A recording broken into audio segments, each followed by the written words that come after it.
A message about Samaria. What sorrow awaits the proud city of Samaria? The glorious crown of the drunks of Israel. It sits at the head of a fertile valley, but its glorious beauty will fade like a flower. It is the pride of a people, brought down by wine. For the Lord will send a mighty army against it.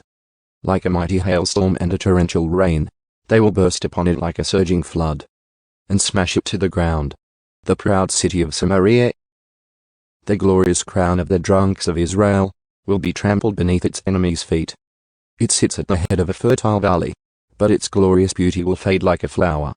Whoever sees it will snatch it up, as an early fig is quickly picked and eaten. Then at last the Lord of heaven's armies will himself be Israel's glorious crown. He will be the pride and joy of the remnant of his people. He will give a longing for justice to their judges. He will give great courage to their warriors who stand at the gates. Now, however, Israel is led by drunks who reel with wine and stagger with alcohol. The priests and prophets stagger with alcohol and lose themselves in wine. They reel when they see visions and stagger as they render decisions. Their tables are covered with vomit. Filth is everywhere. Who does the Lord think we are? They ask. Why does he speak to us like this? Are we little children, just recently weaned? He tells us everything over and over, one line at a time. One line at a time. A little here, and a little there. So now God will have to speak to his people through foreign oppressors who speak a strange language. God has told his people, here is a place of rest. Let the weary rest here. This is a place of quiet rest. But they would not listen. So the Lord will spell out his message for them again. One line at a time. One line at a time. A little here, and a little there. So that they will stumble and fall. They will be injured, trapped, and captured. Therefore, listen to this message from the Lord, you scoffing rulers in Jerusalem. You boast, we have struck a bargain to cheat death, and have made a deal to dodge the grave.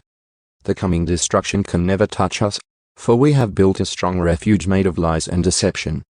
Therefore, this is what the sovereign Lord says. Look, I am placing a foundation stone in Jerusalem. A firm and tested stone. It is a precious cornerstone that is safe to build on. Whoever believes need never be shaken. I will test you with the measuring line of justice and the plumb line of righteousness. Since your refuge is made of lies, a hailstorm will knock it down. Since it is made of deception, a flood will sweep it away.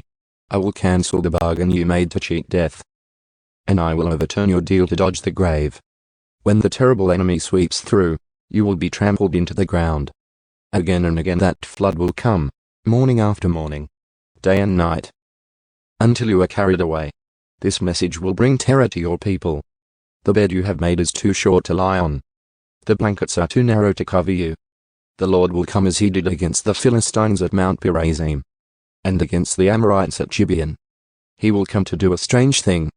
He will come to do an unusual deed, for the Lord of heaven's armies, has plainly said that he is determined to crush the whole land.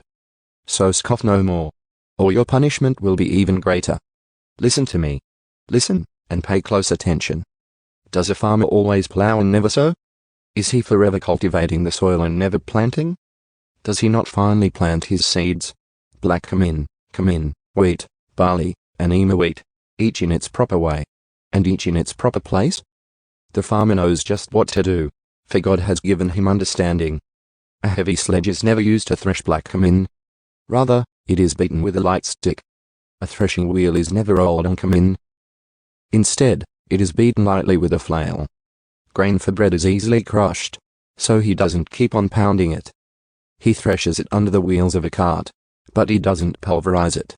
The Lord of heaven's armies is a wonderful teacher, and he gives the farmer great wisdom.